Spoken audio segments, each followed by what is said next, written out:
What's up, everybody? This is Adam with Reese Customs, and today we're going to talk about how we make these Lord's Prayer crosses on the laser. But before that, let's have a word from our sponsors. Wait. What? We don't have sponsors. What do you mean we don't have sponsors? We don't have sponsors.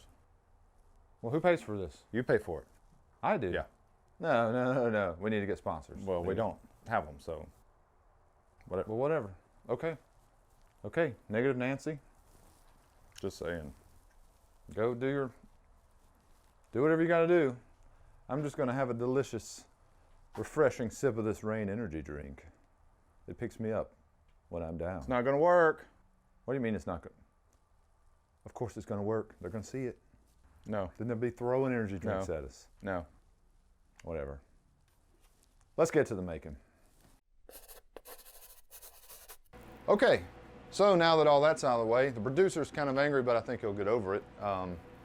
Especially if you hit the subscribe button and the thumbs up button on this video, then he'll really be happy. But so let's start off with a project, right? So in the case of this cross, just like any other project that you're going to do, you need a design. So I'm not going to go into designing and all that in this video. It's far too long of a process. But basically, you can take any design program that you're familiar with, Illustrator, GIMP, Inkscape, Photoshop, whatever. You design your file, and then you send it to Lightburn in the laptop. In my case, with this particular file, I purchased the file because I saw it online, thought it was really cool, so I paid for it, and I downloaded that design. So now, whichever way you get a design, you put it into a program I'm using called Lightburn. There's other programs. Lightburn is awesome program. Well worth the money. It's about 80 bucks, I think, for a subscription. I don't know when this video is going to air or if the prices go up, but at this time it's $80 for a license. Well worth it. Highly suggest it. But once you have your design and you have it in Lightburn, you're going to think about the medium that you're going to use. And in our case, we use a high quality wood veneered plywood. And for these crosses, for this particular one we're doing today, we're going to use this mahogany veneered plywood. So I order these just like it comes in this size because it's easy to fit into the laser. It's easy to design around this. And it cuts really well. It's got a quality veneer on it, sands well, finishes well. So this is what I'm using. You can use whatever you'd like. It's totally up to you. So once your file is in Lightburn, you load your wood into the laser, and I'm going to bring you a little closer and then we'll go over that. All right. Okay, so we're a little bit closer here. We've got our piece of wood, and what we're going to do is we're going to load it into the laser bed. Now, I've done several of these, as you can see, quite a few of them. And so I know about where the wood needs to go.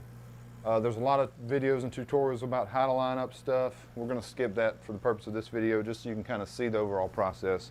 But I put it in there.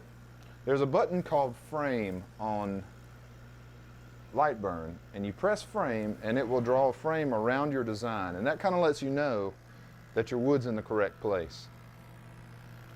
So as long as it doesn't come off the wood, it's actually a little low for us, so I'm just going to slide it down a little bit just to be safe. So we know that this is going to be in frame. So now, all we do, shut the lid, tell the laser to go, and it goes.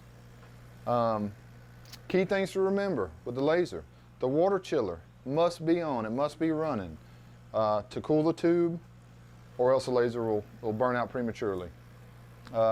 Exhaust, once I stop talking so much, I'm going to turn the exhaust fan on, but it's just so loud you can't really hear.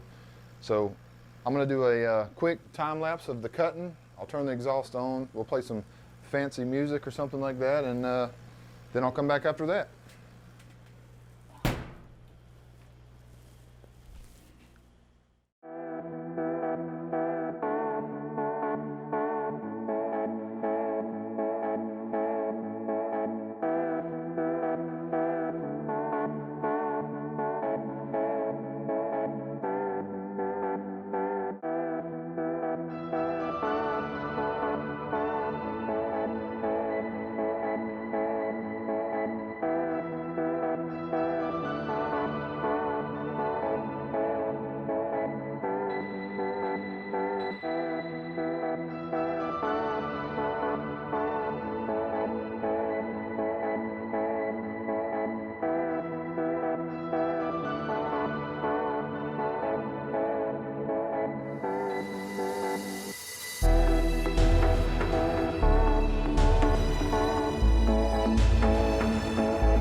All right, guys, done cutting, and now for one of the most satisfying parts ever.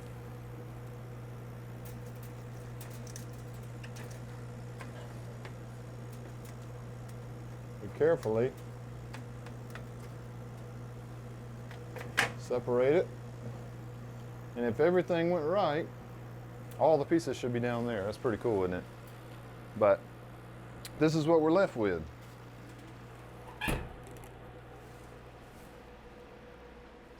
So this is what we get right out of the machine. Now, I know there's a lot of people out there that would probably just take this and sell it just like it is. I don't do that because, for number one, it's raw wood. Two, it has very slight charring on it from the laser, kind of a sooty residue on it. I don't want that to get in customers' hands. And two, it's just unprofessional not to finish it all the way. So what we do next is now we got to carefully sand the whole thing. So let's see that.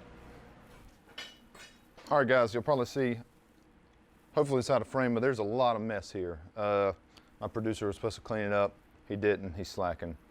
All right, so what we have a 220 grit disc on the bottom of our palm sander. This particular one has a very soft padding on it, and it's variable speed. So I've got it on about 3. So what we're gonna do, we're gonna place it down. I actually like to do the back first, just because. Place it on it, turn it on, it slowly comes up to speed, and you just lightly, I just saw something. Look right there, there's a little piece stuck there, and there's a little piece, I just saw it from the back side, right here in the H. So that's part of the quality control. When you're sanding it, be looking for pieces that might have got left in there somewhere. They're real easy to see from the back, for whatever reason. Must have fallen out. Nope, there it is. I missed it again, goodness. So we'll just pop that piece out. There, now we should have no little straggler pieces. So let's sand it very lightly. All we're trying to do is get the charring off of it, the soot. And I do the back too, because even though some people might say, well, it's not going to be seen as the back. Well, the back, inside, outside, whatever, if my projects are going to be finished exactly the same as the top, as the show side, because you never know how somebody's going to display it in their house or anything like that. So it's super quick. It goes really fast. Flip it over, do the same thing on the top. Just be real careful to keep the sander level so you don't catch any of the letters.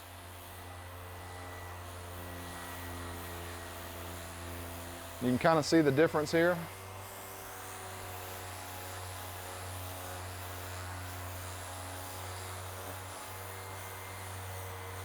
And we're just cleaning that up.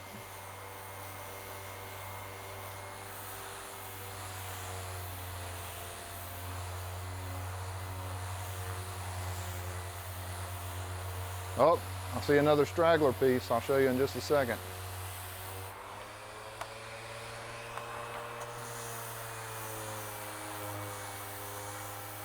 Well, it just popped out.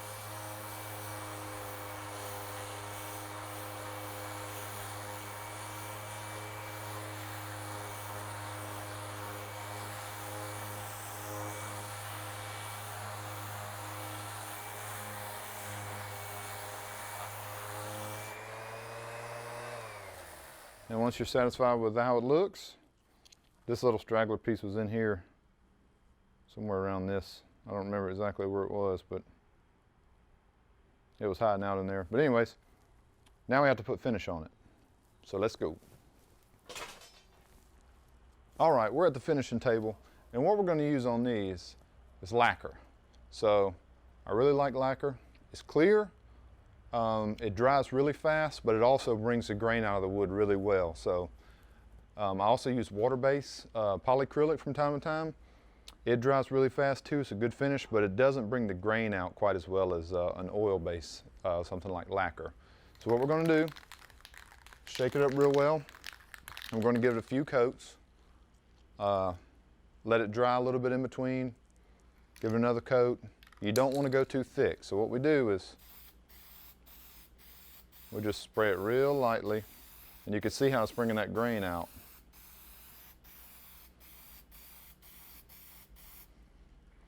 So you can see that's it for our first coat.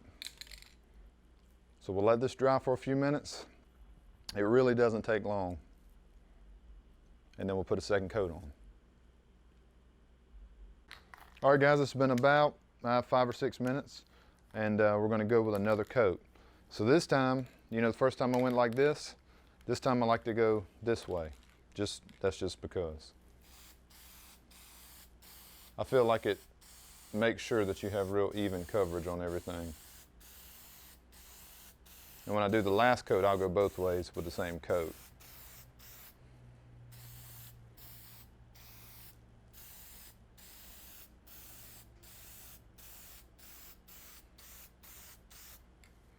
So you see that coat was a little bit thicker than the first coat. We're going to give that some time to dry, probably take a little bit longer, and then we're going to have to sand it again. So we'll see that in a second. All right, one thing I forgot to mention, the front side has 2 coats on it. Now we're going to put 2 coats on the back as well. So obviously it's flipped over, so we'll go ahead and coat the back side of it.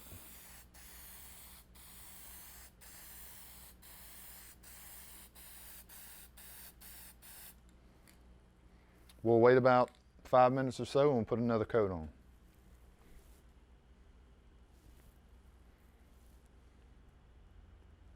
All right, it's been a few minutes. Put our second coat.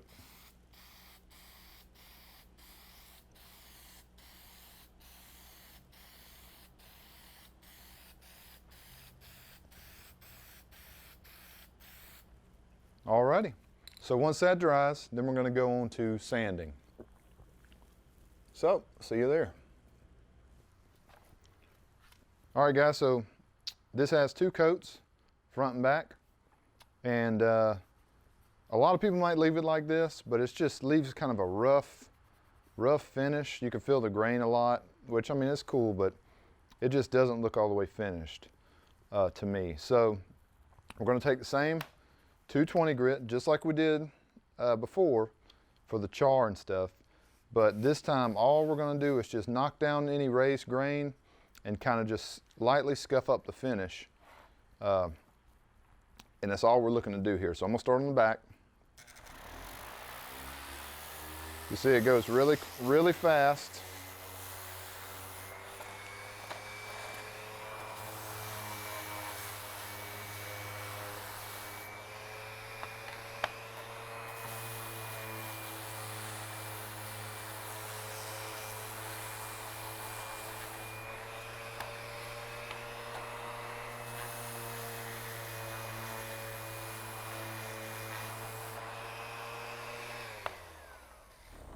And that's it. Now you can feel the difference. If you was to feel it before and after, it's very slick, very smooth. So now we have to put our last coats on, let it dry, and this will be done. So let's go coat it. All right, this is our last coat, so we want to be real careful with it. We don't have any thick spots or anything like that. So what we're going to do is go lightly this way.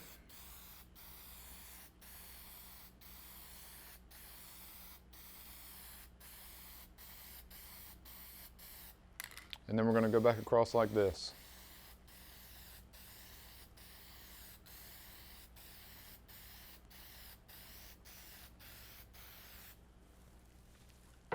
Now we'll let that dry, and it is ready. All right, guys, if you're still here, thank you so much for watching. Now you can get a little idea into what it takes to make the Lord Sprayer crosses. If you like the video, please give it a thumbs up. It really helps out. Also, if you're not, please subscribe to the channel so you can see more stuff like this. And let me know what you think in the comments. To